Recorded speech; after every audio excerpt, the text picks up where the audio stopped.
പൊതുവെ നമ്മളെ സമൂഹത്തിൽ എല്ലാവർക്കുള്ള, പ്രത്യേകിച്ച് ഈ പ്രായത്തിലുള്ള പെൺകുട്ടികൾക്കുള്ള ഒരു കാര്യമാണ് വിവാഹത്തിനോടൊരു പേടി എന്നുള്ളത് അല്ലേ. എന്തുകൊണ്ടായിരിക്കും ഈ പേടി എന്നുള്ളത് ഞാൻ പല ആളുകളോട് ചോദിച്ചു. ഈ പേടി എനിക്കുണ്ടായിരുന്നു കേട്ടോ വിവാഹം കഴിക്കുന്ന സമയത്ത്. അപ്പോൾ ഈ പേടി എന്തുകൊണ്ടാണെന്ന് ചോദിച്ച സമയത്ത് പല ആളുകളും പറഞ്ഞത്, കല്യാണം കഴിഞ്ഞിട്ടുണ്ടെങ്കിൽ എൻ്റെ എല്ലാ സ്വാതന്ത്ര്യം നഷ്ടപ്പെടും, അതേപോലെ എൻ്റെ സ്റ്റഡീസ് എന്ത് ചെയ്യും, ഡ്രോപ്പ് ചെയ്യേണ്ടി വരും, അല്ലെങ്കിൽ എനിക്ക് നല്ലൊരു കരിയർ ഉണ്ടാവില്ല, പിന്നെ പാർട്ട്ണറിനെ കുറിച്ചുള്ള ഓവർ തിങ്കിങ്, ആ വീട് എങ്ങനെയായിരിക്കും, ഇപ്പം നമ്മൾ പറഞ്ഞു വരുന്ന അമ്മായിമ്മ മരുമോൾ കോൺസെപ്റ്റ്, അങ്ങനെ പല കാരണങ്ങളുണ്ട്, അല്ലെങ്കിൽ പല ടെൻഷനുകളുണ്ട്. ഈ ടെൻഷൻ്റെ ഒക്കെ പിന്നിലുള്ള കാരണങ്ങൾ മനസ്സിലാക്കുന്നത് ഒന്നാമതായിട്ട് മെയിനായിട്ട് വരുന്നത് ഈ പുതുപുത്തൻ ആശയങ്ങളാണ്. ഈ കുടുംബരഹിത വാദങ്ങൾ മുന്നോട്ട് വെക്കുന്ന ഫെമിനിസം പോലത്തെ ആശയങ്ങളാണ്. പക്ഷെ എനിക്ക് അതിനേക്കാളും കൂടുതലായിട്ട് തോന്നിയിട്ടുള്ളത് നമ്മൾ ചെറുപ്പം മുതലേ കേട്ട് വരുന്ന ഈ വിവാഹത്തിനെതിരെയുള്ള കാര്യങ്ങളാണ്. അപ്പോൾ നമ്മളൊക്കെ ചെറുപ്പത്തിൽ നിങ്ങൾ പലരും കേട്ടിട്ടുണ്ടാവും, നമ്മളെ സ്വന്തം വീട്ടിൽ നിന്ന് തന്നെ പറയും, പണിയൊക്കെ എടുത്ത് പഠിക്കണം, കെട്ടിച്ച് വിടാനുള്ളതാണ്. നിങ്ങൾ കേട്ടിട്ടില്ലേ അതൊക്കെ?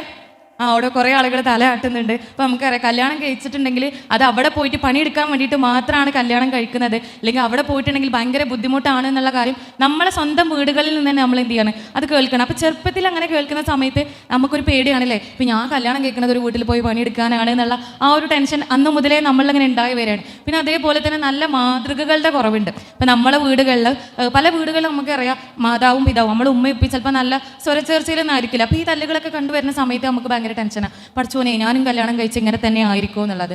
അതേപോലെ നമ്മളെ ഇൻസ്റ്റഗ്രാം ഫത്വകൾ, അത് നമ്മൾ ഭയങ്കരമായിട്ട്, പ്രത്യേകിച്ച് പെൺകുട്ടികളെ സ്വാധീനിക്കുന്ന ഒരു കാര്യമാണ് നമ്മളെ സോഷ്യൽ മീഡിയാസ് എന്നൊക്കെ പറഞ്ഞത്. ഇപ്പം അടുത്ത് പറഞ്ഞിരുന്നല്ലോ, വിവാഹം എന്ന് പറഞ്ഞത് കേവലം ഒരൊപ്പല്ല, എന്താണ് പറഞ്ഞത്, ഒരു ട്രാപ്പാണ്. അത് ഭയങ്കരമായിട്ട് എന്ത് ചെയ്തു നമ്മളെ സോഷ്യൽ മീഡിയയും നമ്മൾ പ്രത്യേകിച്ച് നമ്മൾ പെൺകുട്ടികളൊക്കെ ആഘോഷിച്ചൊരു കാര്യമാണ്. വിവാഹം എന്താണ്, ഒരു ട്രാപ്പാണ് എന്നുള്ളത്. അപ്പോൾ ഇത്തരത്തിലുള്ള ഇൻഫ്ലുവൻസുകൾ, പിന്നെ അതേപോലെ കുറേ ആളുകളുടെ അനുഭവങ്ങൾ, ഈ അനുഭവങ്ങളുടെ ഒക്കെ പിന്നിലുള്ള റീസൺ എന്ന് പറയുമ്പോൾ നമ്മൾ കാണുന്ന വിവാഹം അല്ലെങ്കിൽ വിവാഹത്തിന് ശേഷമുള്ള ജീവിതം ഇതിലാണ്.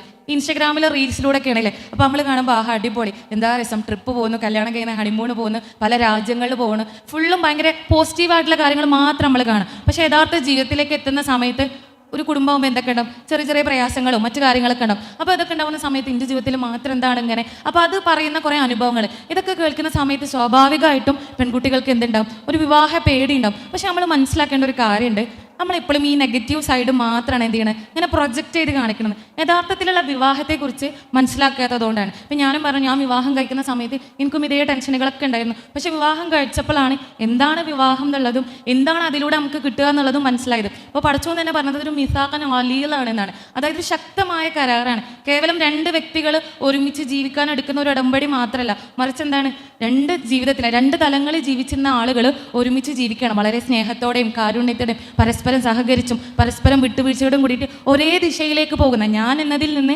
നമ്മളിലേക്ക് പോകുന്ന ഒരു യാത്ര.